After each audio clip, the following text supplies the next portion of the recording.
Yo, what's up guys? Shaun Kober here of the Live, Train, Perform podcast. Over the next 2 weeks, while I launch this podcast, I'm going to be dropping 1 episode per day. Then I'm going to drop back to 1 episode per week. The first episode is an introductory episode explaining who I am, my background, my knowledge, my experience. The second episode is all about goal setting. That's going to be followed up by progress tracking, then building habits, doing the things that you enjoy doing, consistency, restricting temptation, meal preparation, accountability, crap foods, getting started and building momentum, along with hierarchy of value, motivation, direction, and your environment. Now, if you go back and listen to each one of those topics again, they are all relevant for optimizing your performance and your everyday life. It's not just to do with health and fitness. Yes, I am a strength and conditioning coach. That is my background, that is my specialization. However, I'm a coach first and foremost, and I need to optimize the other 23 hours of the day so that I can get the most out of my clients for that 1 hour that I'm with them. I will also be answering some of my followers' questions that have posted questions on my Q&A memes, and I'm going to incorporate those answers into the pertinent episodes.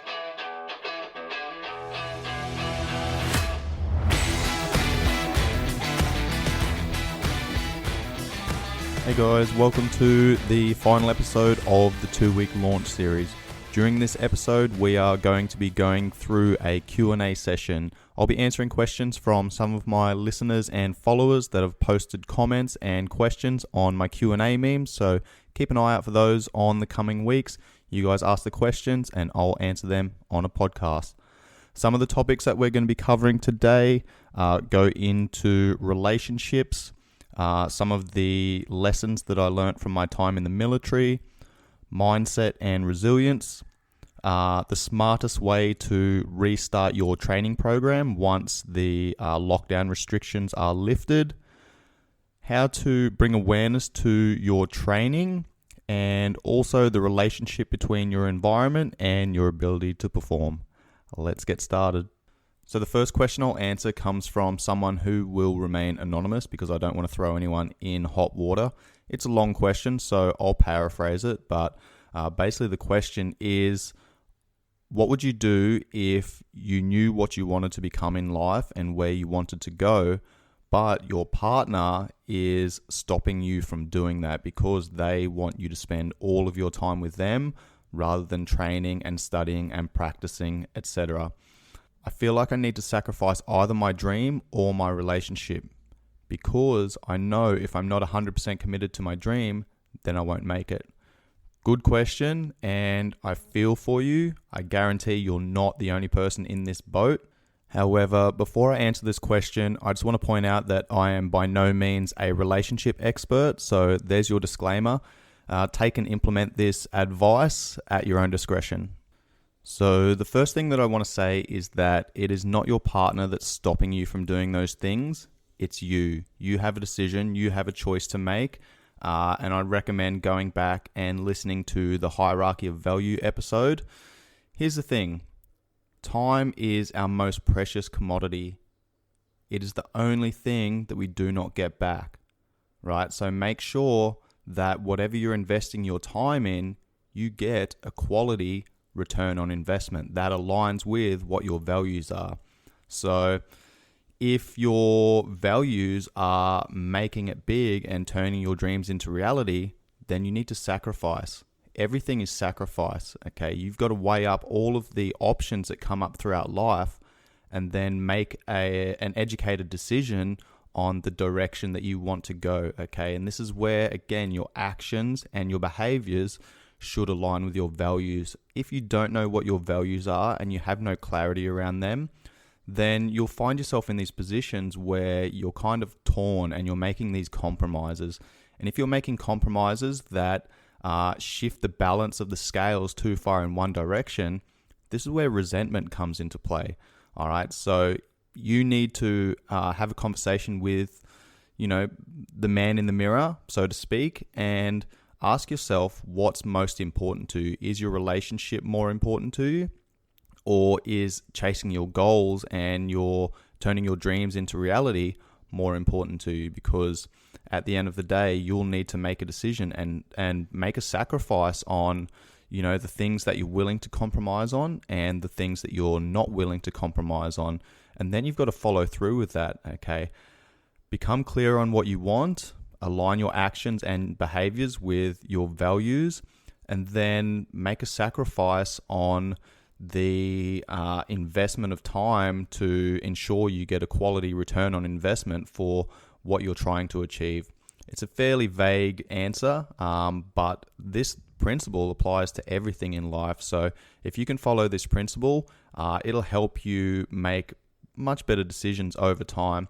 Now, another thing to think about here is the difference between what the head is saying, what the heart is saying, and what the gut is saying. Okay, in my opinion, I don't have any scientific evidence for this, but in my opinion, our head is a thinker. Okay, it overthinks things. It uses its logical senses to come up with a scenario or an end state.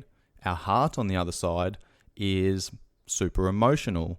So it's going to use emotions to determine and drive the direction that you're moving.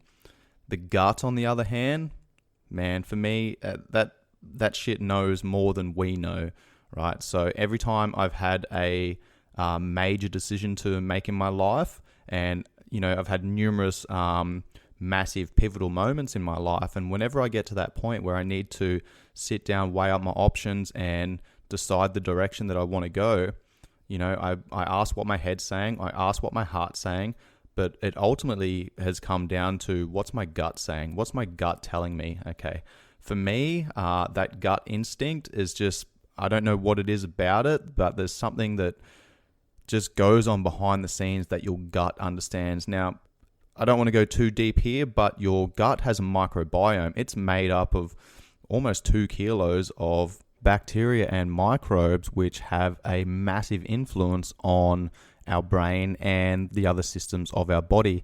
Now, recent research and studies have shown that the brain and the gut are directly connected. This is called the gut-brain axis. 80% of our immune system also lies within the gut. So it makes sense for me that your gut health has a massive impact on your brain health, as well as your physical health, because your digestive tract essentially breaks down the foods that you're eating into raw materials to then be digested, absorbed, and assimilated to then push those compounds and nutrients to the areas of the body that they're needed the most. I will discuss in an upcoming episode about the impact and the importance of the gut-brain axis. However, I just want to point out that the gut and the brain are also connected through not only the immune system, but through chemicals called neurotransmitters. Neurotransmitters produced in the brain control feelings and emotions. So, for example, the neurotransmitter serotonin contributes to feelings of happiness and also helps control your body clock. Interestingly, many of these neurotransmitters are also produced by your gut cells and the trillions of microbes living there. A large proportion of serotonin is also produced in the gut. Your gut microbes also produce a neurotransmitter called gamma-aminobutyric acid, which is GABA, which helps control feelings of fear and anxiety. So our microbes in our gut play a massive part and radically influence our body's internal health. So in one of the last episodes, I spoke about the impact of both the internal and the external environment. So this is where our gut-brain axis and our internal health, our gut microbiome and the state of health of the immune system has a massive impact on how you think about things and how you feel and what your emotions are doing and your energy levels and all this type of stuff. So again, I'll cover this in a lot more detail in a future episode, but just think about it like this. There's so many small microbiota within the body that are essentially fucking pulling the levers on how you feel and how you perform. So we need to make sure that we're feeding them correctly. We think the brain's in control, but in my opinion, I think the gut's in control. And research on the gut is an emerging science, so I'm excited to see what unfolds in the coming years and how we can figure out how much of an impact that this has on our body. So to summarize my answer, you need to have a conversation with the man in the mirror and sit down and write out what your values are, what's important to you, what you're willing to compromise on, and what you're not willing to compromise on. And then the next step is all about effective communication. You need to sit down, have a conversation with your partner, and lay out what you want to achieve, and go through those compromises that you're willing to and not willing to go through. Only then can you have a good conversation about whether or not it's going to work. You know, it's not an all or nothing thing. There's a spectrum in between. So once you have that conversation and explain exactly how you're feeling, then hopefully your partner will understand that, they'll get that, and then they'll be able to make some compromises as well. Because if you're not willing to make those compromises, or if you're making compromises and your partner's not making compromises, then again, resentment's going to lead in, and that's not going to last very long. So effective communication is super important in relationships, all types of relationships. The next question comes in from Dawn Yusuf. Would you say that serving in the military has helped you in your current position, both mentally and physically? Short answer, fuck yes it has. The long answer is that everything in my life has shaped the person that I've become today. You know, through life experiences, life lessons, through facing adversity, that has created the person that I have become today. And I'm grateful for those lessons. I'm grateful for those experiences, because I am the man I am today because of those experiences, those lessons, and the direction that it took me in. For those that don't know, I left home when I was 14. My stepdad was abusive. I went into the workforce quite young. And, you know, left my family, left my state, left school, because I was getting caught up with the wrong crowd. You know, I was stealing and doing drugs and shit like that. And I knew that that's not the path that I wanted to go down. So I decided to, you know, get out and forge my own path, and ended up working in the building supplies industry as a 14, 15-year-old, you know, very laborious job. And I was the youngest there by a decade or so. So I got all the shitty tasks, and it was up to me to prove myself to the men, the adults that were there, that were relying on me to get these jobs done so that they could do their jobs. Prior to that, I lived on a block of land with my family and built a shack, built a house. We didn't have any running water or electricity or anything like that for 6 years of my life. And for probably about 6 to 8 months, I essentially lived in a tent. I won't go into too much detail here because it's not the point of this podcast, but if you're interested in hearing the backstory, then I did a good interview with my mate Jamie O'Donnell from the Life Livers Academy. You can find that episode on Spotify. That is episode 3 with Jamie O'Donnell. But I just want to point that out because that had laid the foundation prior to getting into the military. Once I got into the military, then it was about facing adversity through a controlled environment. One of my favorite quotes is, "The best gift that you can give someone is the ability to deal with adversity." And this is what the army does very well. You're essentially stripped back to a bare human. It doesn't matter what you did prior to getting in the army. It doesn't matter, you know, what your achievements were, etc. You basically get off the bus at the recruit training center and your hair's cut off and everyone's addressed the same and everyone's given the same uniforms and everyone is treated the same regardless of who they are or what their background was. And that's the whole point of the recruit training, is to turn you from a civilian into a soldier. So everyone's thinking with a collective mind. Everyone's working towards achieving the same task, achieving the same mission. As long as everyone within that team plays their role, plays their part, then everyone's working towards achieving a task. And throughout this process, we were taught how to be professional, how to work as a team, the importance of security, dress and bearing, time management, punctuality, how to conduct ourselves. So just generally being an all-round good person, and particularly how to conduct yourself as a soldier 24/7. Now, an example of some of the training that we did that taught us this stuff was we would go and do PT first thing in the morning, physical training, and we'd come back into the lines, and Beds had been upturned and shit had been taken out of the cupboards and thrown around the room and things like that. And that was because people hadn't made their beds properly, or they'd left their lockers unlocked. And that was to teach us about attention to detail. So we basically had to make our bed with 45-degree hospital corners, and the fold of the sheet had to be 30 centimeters from the top of the bed, and the fold itself had to be 30 centimeters. So people like myself actually measured out 30 centimeters and then fucking ironed a crease into the bed sheet so we could save a little bit of time first thing in the morning. But some people didn't pay attention to detail and, just kind of haphazardly put their bed together. And I mean, it's a simple fucking thing. Make your bed, okay, but make it correctly. Now, I make my bed every single morning. As soon as I get out of bed these days, I make my bed. And that's to kind of set the scene, and that sets me up for the first win of the day. Once I've set myself with that first win, that's an achievement. Right, then it's much easier to build momentum and, right, I'm going to do this next thing. That's going to be another achievement. Then I'm going to do this next thing. Then that's another achievement. So the first 30 minutes of my day is all about fucking setting myself up for success and achieving. Now, the philosophy that the recruit instructors were using there was, if you can't make your bed properly, how are you going to clean your weapon properly? How are you going to go through your drills properly? How are you going to conduct yourself in an environment that you can't control? You have no control over the external environment. If you can't even do the basics right in a controlled environment, how the fuck are you going to operate when the shit hits the fan? So that attention to detail has carried over into basically everything else in my life. I've just simply repurposed that, and I make sure that when I'm doing something, I'm giving it my full attention. I'm giving it my best.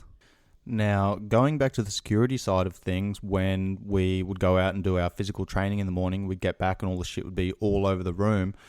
Anything that was insecure was thrown around, and this taught us some invaluable lessons that, again, has carried over to the rest of my life. So when we'd go out bush, for example, if our pouches weren't done up correctly, our zips weren't done up, our pouches weren't clipped up correctly, then the section commander would grab whatever was in that pouch and they would fucking throw it as far as they could. And then you'd have to get down on your hands and knees and leopard crawl over rocks and logs and shit like that to go and retrieve whatever it was that was in that pouch. And this taught us the importance of security. And, I saw some of this actually happen in Afghanistan where it wasn't our team, it was a different team in the same valley, but about 10 k's away, a different base. The boys went out on patrol, found an IED, they cordoned it off and called in EOD.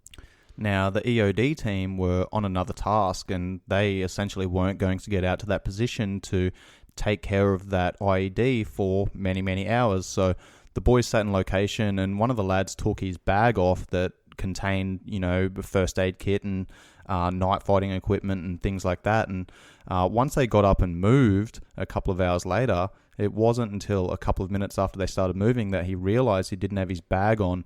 And he went back to that location and his bag was gone. The locals had grabbed the bag and they'd actually attained some night vision goggles, which was fucking massive because that was one of the advantages that we had over the Taliban, was we could fight at night.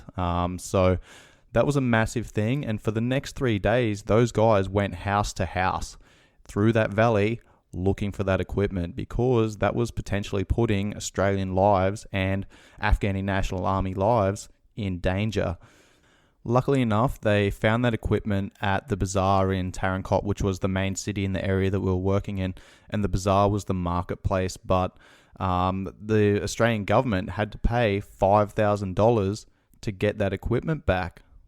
That's just a couple of examples of the lessons that I've learned over my military career. I could literally do a whole podcast on those lessons. However, I do drop those lessons through a lot of the previous episodes and as well as upcoming episodes. So make sure you listen in to find out some of those. One of the biggest lessons, though, was that we operated on standard operating procedures, which meant that if this happens, we do that. And if that happens, we do this. That meant that every single person on every single team that we worked with knew what the drills were. We knew what we had to do, and we practiced those drills again and again and again and again, so that when things did go wrong or when certain scenarios did occur, we had habituated those patterns. We knew what to do, and the training took over. So those standard operating procedures have simply been restructured and repurposed to suit my current lifestyle and what I do for work. And it basically just gives me an overview of what I will do under certain scenarios. An example of this is many years ago, I went on a 3-day hike with my ex-girlfriend through Tasmania, and we encountered no less than 5 or 6 tiger snakes in that time. And I remember her asking me if she is worried about a snake bite and what would happen if one of us was bitten. And straight away I rattled off what the procedure was, what I'd gone through in my head, and that gave me peace of mind. That gave her peace of mind as well. It wasn't that I was dwelling on things, but I'd run these scenarios in my head and I'd come up with a plan of action if something like that did happen. Once you give yourself that plan of action, then it gives you peace of mind so that you don't start dwelling on things and, creating any unnecessary stress. So anyone that knows me personally knows that I'm pretty structured throughout the day. Now, that structure is simply my SOPs. I'm not super rigid with it. It's just a guideline to basically provide an overview and a plan of action for what I'm trying to achieve and any potential scenarios that come up. Once I have that baseline, then it's pretty easy to adapt and be flexible to any scenarios that come up throughout the day. The next question comes in from the Jaku Gunrunner. How do you build a resilient mindset during tough times and when you fail? Excellent question. And I'm going to tie this into my last answer. And that answer is you need to expose yourself to it. You need to expose yourself to adversity and you need to condition yourself to it. So for every person, that's going to be different, but essentially your body's going to adapt to whatever stress you throw at it. Now, here's the important thing. Stress is dose dependent. So you don't want to try and condition yourself to, run a fucking marathon if you've been sitting on the couch for the last year. That's probably not going to be ideal. You're probably going to overdo it. So what you need to do is expose yourself to these adversities and use progressive overload. Use progressive overload to condition yourself to these environments. This means that, do something that's challenging to you. Do something that makes you feel uncomfortable. Again, for every single person, that's going to be different. But an example of this is in the gym. When I'm in the gym, when I'm training, I'm using that to, yes, work on the physical aspects of training, but I'm also working on the mindset and the mental aspects of training. As an example, one of my favorite anaerobic conditioning sessions is 250 meter sprints on the rowing machine, and I'm looking at 5 to 6 reps. The goal is to pull 250 meters in under 45 seconds. So I know that I'm going into that session. I know I'm doing 5 reps. The goal is under 45 seconds. And I say to myself, if I don't come in under 45 seconds for 1 rep, then I'm going to add another one, right? So that's setting those little challenges, those goals, that's setting myself those targets. And then it's about building that mindset of going, right, I need to fucking work hard now so that I can finish up the session, I can get the most out of it without having to do any unnecessary work. Now, for me, looking at people in the gym as a coach, I can really tell, how people typically conduct themselves in other areas of their lives. Let's say we're doing some sprint work, okay, or we're working to a time or something like that. I'll be able to tell how people conduct themselves by how they're training. Do they pull up 2 meters short, or do they continue sprinting through the line? If you pull up 2 meters short every single time or 2 seconds short, that adds up over a training session. That adds up over a week. That adds up over a month. That adds up over a year, so on and so forth, right? So you're only cheating yourself there, and that's a good way to build the mental resilience to push through. I'll give you an example of everyday life as well, and this is something that I quite often do with myself. If I go grocery shopping and I'm carrying all of my groceries back to my car, my shoulders are burning, I want to put those bags down, I'm simply looking at a car or a pole or a reference point that I'm going to walk to. I'm going to make sure I walk to that pole before I put them down. So I'm just teaching myself to build that mental resilience as my body's exhausted, as I'm fatigued. I'm teaching myself to push through. I'm teaching myself to build that mental strength as well. Now, here's the thing. We live in one of the easiest times in human history. We don't have to worry about war. We don't have to worry about famine. We don't have to worry about disease for the most part, okay? We've set our lives up to live a pretty fucking good life. We've pretty much got everything we want at our fingertips, and as much as the media tries to show us that we live in a fucking dangerous time, that is incorrect. This is the safest time in human history. So those daily adversities that we used to face of having to seek food, water, and shelter from an evolutionary perspective have been replaced by, far less intense adversities. And now, some people, the fucking biggest issue they have is deciding what to watch on Netflix or deciding what they're going to eat for dinner. So here's the thing. We shouldn't be looking at building mental toughness during tough times. We should be conditioning ourselves and exposing ourselves to these adversities throughout our lives, okay? This is what conditions you to be able to deal with those tough times much, much better. And again, progressive overload is the key here, all right? Find something that makes you a little bit uncomfortable, but that you can achieve and you can do consistently. What those tools are going to be completely different for every person, but as an example, if you want to add a little bit of adversity into your life, it might be as simple as at the end of your shower, do 10 seconds cold, right? Do that every day for a week. Then the next week, go 15 seconds. Then the next week, go 20 seconds, so on and so forth. And this just starts conditioning your brain. This starts conditioning your mind to be able to deal with that adversity. And it's fucking uncomfortable, but you also know that it's going to end. And once you build that resilience, then you can add some more on top of that. I'm recording this podcast, and to be honest, I didn't know what the fuck I was doing when I started out. But I put myself in a position to just crack on and get started on it. And, I knew that I was going to suck, but I also knew that I was going to get better. I just had to face my fears, put myself in a little bit of an uncomfortable position, and learn from it and grow. And that's exactly what progressive overload is. Where there is no adversity, there is no growth. Where there is no stress, there is no adaptation. These principles apply to training. They also apply to every other aspect of your life. The next question comes in from Juhas Daniel. His question is, what is the smartest way to restart heavy, hard training after our holiday? I feel like quite a few people will injure themselves on the first day. Mate, I couldn't agree more. The biggest thing here is, again, that progressive overload. So you're not going to be able to walk into the gym, even if you've been training. For example, I like heavy, hard, weightlifting style training, and I also like doing speed and power-based work. I'm not going to be able to walk into the gym and lift the same weights that I was lifting before. I'm also not going to be able to focus on the same power and speed-based work that I was doing before. So even though I've been training at home using bands and kettlebells and my gymnastics rings and things like that, when I get back into the gym and I get under the barbell, I'm going to have to go through that progressive overload again. So let's take a 5x5 training program, which is an excellent training program for building strength.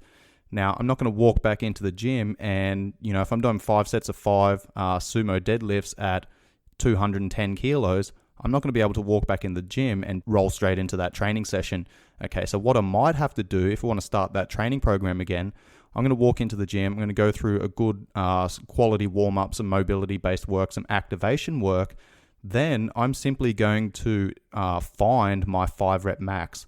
That might be as simple as starting with 120 kilos on the bar. Then I'm going to build up and hit 140, maybe 160. I might get up to 180 kilos and I'm like, all right, cool. There's my 5-rep max. I'm not going to push it any more than that.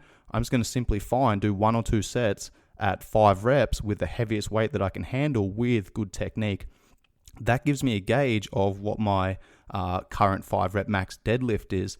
From there, the next training session that I'm going to be deadlifting, then I simply build up and I might do maybe 120, 140, 160, 180, and I might just do 2 or 3 sets at 180, okay? And I'm going to repeat that process until I get to, say, week 3 or week 4, when I'm back up at 5x5. So think about total training volume, which is sets times reps times weight.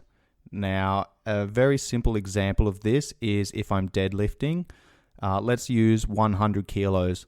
Okay, that first week, that first session, I'm going to walk into the gym, find my 5 rep max. That's 100 kilos. Cool. Now my volume is 1 set of 5 reps at 100 kilos. There's 500 kilos. Okay, I've done some lead up sets, some build up sets to get to that point, to practice my movement and dial in the recruitment patterns and the skill of the movement. Then I've hit 1 set for a total of 500 kilos. The next time I'm training deadlifts, I might do 2 sets. That's bumped me from 500 kilos total volume up to 1,000 kilos total volume. Okay, the following week, now I'm at 3 sets, 1,500 kilos total volume. Next week, 4 sets, 2,000 kilos total volume. Next week, 5 sets, okay, 2,500 kilos total volume. What you don't want to do is walk into the gym thinking that you can lift the same weight and hit the same total volume, because you're going to fuck yourself up. You're going to debilitate yourself for at least a few days, and that's going to affect your ability to recover. Again, going back to what I said earlier about stress being dose dependent, okay? We don't adapt in the gym. We provide the stimulus, we put our body under stress, and it's only when we rest, recover, that we get back to homeostasis, and then the body goes, oh, I didn't deal with that very well. That was difficult. Now I need to use these nutrients and push them to where they're needed to consolidate and reinforce these different systems, my muscular system, my neural system, my nervous system, so that I can deal with this stress a little bit better next time. Now, a point that I want to make here is that being sore for days after a training session is not a good indication of making progress, okay? You don't need to be sore after a training session. I work with Peter Yan, who is a UFC fighter. He's got a title shot coming up against Jose Aldo. Now, if I do too much work in my training session and he's sore and he can't hold his hands up when he goes into sparring sessions, then I haven't done my job. I've done too much. All right, so we want to do just enough to elicit the response that we want, but not so much that we impede our ability to recover. And that's going to be different for every single person. This is where the individual variation comes into play, is if you haven't been doing any training during this quarantine period, then simply getting into the gym and, just going through the motions and practicing movement is going to be far more beneficial for you than going in and hitting like a really structured regime with sets and reps and rest periods and weights and things like that, because that's not going to suit you at the time. However, if you have been consistently training through the lockdown period, then you're going to be much better off going back into the gym and following a program. Now, the final point that I want to make here is that there's something called specific adaptations to impose demands. So I gave the example before of if I went back into the gym and got under a barbell and practiced 5x5 deadlifts, okay? That is a strength-based adaptation. I haven't been doing that much strength-based work, okay? Yes, I've done a little bit of strength and hypertrophy tension-based work, but it's been mostly focused on mind-muscle connection, creating tension, intramuscular tension, and structural adaptation, where I'm looking at muscle growth. If I go into the gym and I'm looking at strength, that's a different adaptation. That's going to be more of a functional adaptation, which is more of the neural drive, okay? So we're thinking about connecting the mind to the muscles and producing as much force as we can. Now, those are two completely different adaptations, right? So the first one, hypertrophy, tension-based work, mind-muscle connection. I'm moving slow, I'm focusing on time under tension, and I'm connecting my brain to the specific muscles that I'm trying to work.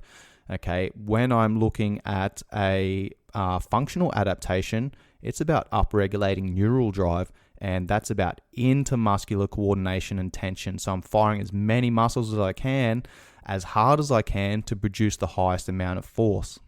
And a good point to finish this portion of the session is that, again, that principle applies to every single time you change your training program. When you change your training program and you change the adaptation type, then you need to, again, go back through that progressive overload.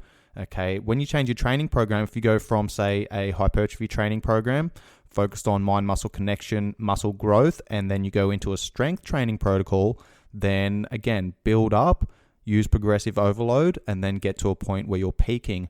Once you stop adapting to that, or once your results start slowing down, you start seeing plateaus, then it's time to change your training program again. And you simply repeat this process over and over and over again. So this episode's currently at roughly 34 minutes. I want to call it there, so I'll get to the other questions in another podcast episode, which is awareness whilst training and the relationship between your environment and your ability to perform. But the final point that I want to make is train often, test seldom. This is a mistake that I made many, many years ago, and I see people do this all the time at the gym, where they're literally fucking hammering themselves every single time they go to the gym. And like I said, I fell into this trap as well. I was a soldier and I was a rugby player, and I was good at what I did. So every time we had physical training in the morning, it was almost a test to see who could fuck themselves up and put themselves the deepest in the pain cave. And some of those training sessions debilitated me for the rest of the day. I couldn't do my job. I couldn't patrol. My arms were shaking all day. I couldn't eat for hours afterwards. The thought and the smell of food made me feel sick. So that was a sure sign that I'd pushed way too hard into a sympathetic state. There's a difference between exercising and training. Okay, exercising is just putting some exercises together and moving to make yourself feel better and get those benefits of getting that quality movement in. Training, on the other hand, has an intent. There's a purpose. You are doing those movements, you are doing those exercises for a reason. I'll cover this in another episode, but giving yourself that intent, that purpose, that direction, that goal that you're pushing for in the training session is going to make a hell of a difference. And again, train often, test seldom. Now, don't get me wrong, there's going to be times when you're going to exercise, and that's pretty much what I've been doing through the quarantine period. I don't have a goal, I don't have an end state in mind other than movement makes me feel good, and I want to focus on my health and immune system. I want to keep that strong and healthy. Okay, but once I get back into the gym, then I'm going to start training again. I've got a purpose, I've got an end state, I'm working towards something. All right, so understanding the difference between just working out and training, two completely different things. All right, there's a time and a place for both of those, but it's about the application of the right tool at the appropriate time that's going to get you the results. Now, that's the difference, okay? Training has a result in mind. Exercising, it's just kind of going through the motions and doing something for right there and then. Training, on the other hand, is about looking ahead. It's about building the foundation and using progressive overload to build on that foundation and take you to the next phase of training. It might be going from hypertrophy to strength, and then strength to power, and then power to speed, and then speed to energy system conditioning, etc. So it's looking at building that foundation and then progressively moving from one phase to the next so that you can target specific adaptations. And the final point that I want to make for this episode is that movement is a skill. It needs to be practiced, okay? Get good at the fundamentals, master the basics, and then you can start adding the different variables on top. I quite often see people who have very poor mechanics for a deadlift, yet they're using a deadlift for conditioning. Okay, that does not make sense to me. You first need to be proficient at the movement. You need to master the fundamentals, master the basics. Make sure that your fucking recruitment patterns are good to go. And it doesn't matter if you've got 100 kilos on the bar, 200 kilos on the bar, you've done 1 rep or 101 reps, your movement should look the same. Okay, it's only when you have those fundamentals down pat, then you can start using these exercises for conditioning. And even then, your technique needs to be super dialed in. Use resistance exercises for what they're good at. Building strength, stability, muscle, tension, coordination, control, okay? Don't take a good strength building exercise like a deadlift and turn it into a shitty conditioning exercise. choose a different variation, choose a different tool. Okay, if you want to focus on conditioning, do some fucking sprints, jump on a bike, row, ride, swim. Okay, unless your movements are super solid, you should not be taking good strength building exercises or power building exercises and using them for conditioning.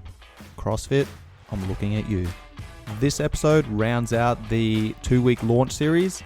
I hope you guys have enjoyed this and you've taken some good quality actionable content away from here. What we're moving on to next is the Nutritional Pyramid of Importance mini-series, which is a 7-part mini-series covering the fundamentals of nutrition. So in the 7-part mini-series, I'm going to teach you guys everything you need to know about energy balance, macronutrients, micronutrients, the different types of diets, and supplements. I'm going to be dropping 3 episodes per week for the next couple of weeks to round that out, and then I'm going to move into the principles of Swiss 8. Let's go. If you enjoy the content that I'm bringing to you guys, please help me spread the message and like, save, share, and subscribe, and pass this off to your friends, your family, anyone that's relevant in your life that it could potentially help. And please make sure you leave a 5-star rating and review. Much love, guys. Peace.